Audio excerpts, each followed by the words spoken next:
Beautiful dwarf sunflowers, aren't they? They bloom almost every day.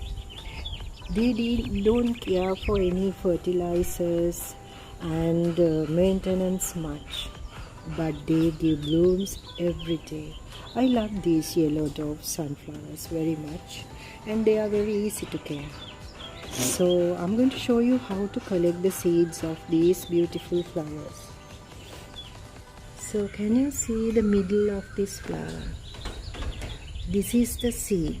So it has to get dry naturally.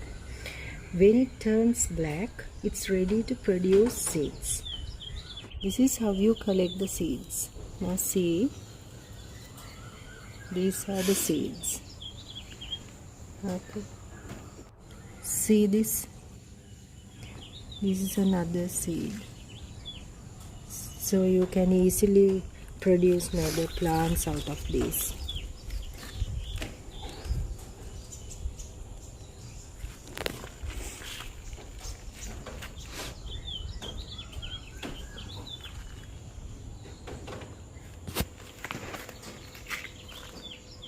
You can easily ground them or either pot them.